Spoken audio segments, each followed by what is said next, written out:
I'm sure the MVP debate will rage on for the next few months, but you'd have to be a fool to not put Joel Embiid at the very top of the list.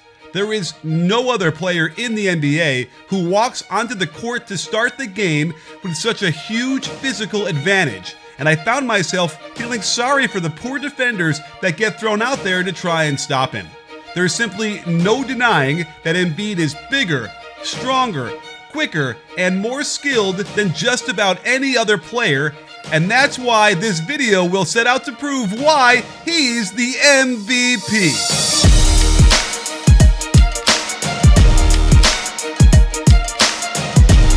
The place to start with Embiid is down low in the post. Hardly any teams in the NBA have a guy that can physically match up with him, so there's no need for a lot of fancy schmancy offense to get him low post position. However, here are a couple of sets Doc Rivers runs on occasion. Embiid sets the inside ball screen, then rolls to the low block, while Maxey hits Harris at the wing to begin the feeding process. Embiid is on the lane line on the catch, and his turnaround jumper game from that short a distance is elite. Let's quickly examine some of the subtle things he does on this play. He brings his man as close as he can to the baseline so that when he drives that left foot in front, he's making the catch that much closer to the basket. As he catches it, watch the quick jab step and shoulder fake to his right. This forces Favors to step in that direction, and on the turn, he wants to get in the air as quick as possible, so he plants the right foot parallel to the left, then utilizes proper in-air turn to get his right hip and right elbow aligned before releasing the soft shot. Notice how when Embiid goes up against a defender that does have similar size and agility, he'll usually face them up and look to either blow by them off the dribble, and then leverage that fear of the drive to open up his excellent mid-range jumper, which makes this whole thing seem unfair. They'll also spread the floor with two high posts and let him do the swim move to duck inside his man, and here's where I started to just feel bad for his defender.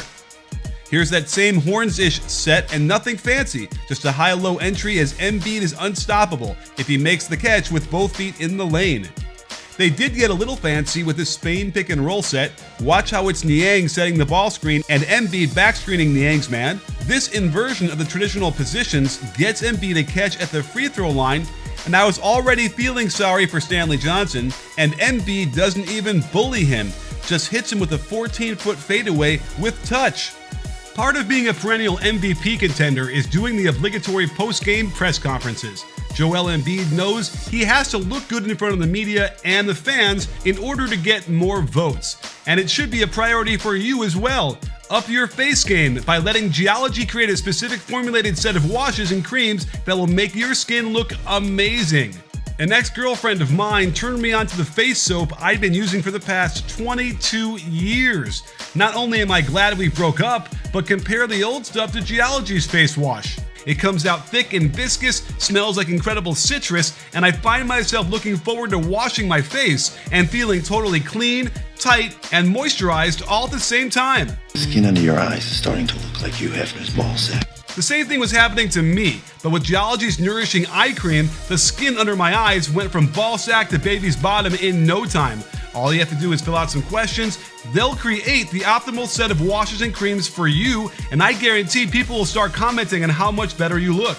Head to Geology.com and take their free skincare quiz to save up to 50% off on your 30-day trial, or just click the link below.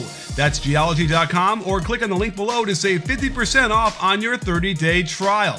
One of my favorite post moves of his is the attack on the catch along the baseline. Why let your opponent have a chance to recover when you can attack right away? I'd love to see his low foot split more towards the block. It would get him an even better angle on this spin move, but you can see it doesn't really matter. And if you're prepared for that baseline spin and cut it off, he just spins back to the middle with incredible speed and balance and hits him with a finger roll. But more often than not, he'll just get down low, command the ball, and make me feel sorry all over again for his poor defenders who simply don't have the physical ability to stop a guy that isn't just about power, but dexterity, skill, and touch. Next up are the straight isolation plays, the times where he knows it, the defender knows it, and we're all about to know it, that he can get off any shot he wants at any time. This is where you'll see many of his three-point attempts too. And when I said it was unfair because of his dominance in the post, How unfair does it make it when he can nail 3-point shots at a league average rate? The idea that you can breathe a sigh of relief because he doesn't take you down low is ridiculous now that you have to be able to defend 25-footers, some of the step-back variety. But then he can put the ball on the floor and drive past you with expert ball handling and impressive quickness.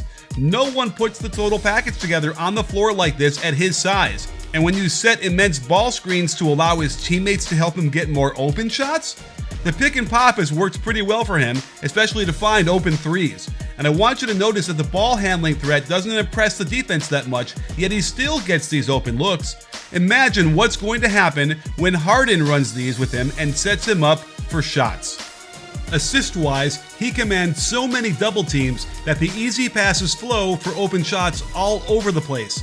He's not going to throw crazy dimes like Jokic all over the court, but I do like his ability to skip to the weak side corner on time and on target. But if teams insist on foolishly doubling from one pass away so much, he'll continue setting up his teammates as the hub of the offense. A great way to generate good shots down the stretch of tight playoff games. Defensively, his mere presence in the lane tends to slow ball handlers down, worried about a potential block shot, thus allowing guys like Thibault to recover into good contests of their own. He doesn't block a ton of shots, and he's behind 19 other centers in contesting of 2-point shots. The NBA stats also show that he doesn't lower the field goal percentage of the shots he defends very well at all. And my eye test is telling me he's simply not as effective as he's been in the past on the defensive end. He does have a positive impact on the defensive side of the floor when he's in versus when he's off. And the Sixers as a whole are just out of the top 10 in defensive rating. This is also a concern considering they're about to add a player who likely will not help to improve their defense. But in a strange way, with less of a load on offense, perhaps Embiid will get back to being more of a defensive force, but this is the whole issue when it comes down to Embiid's MVP chances. At the moment, his usage percentage is 37.7, which leads the league by over a full point. You know, once Harden gets on the court, his usage will plummet, and so will his impressive numbers from his first 47 games played. In the remaining 24 games, will Embiid be able to feast as much as he had been in what will certainly be the closest MVP race we've ever had, where every bit of statistic is crucial? On the flip side, will the Sixers win at a higher percentage, which could also elevate Embiid's status in a race for an award that is still not clear to me what it rewards? Is it the best player on the best team that season? Is it the most valuable player to his team that happens to have a good record?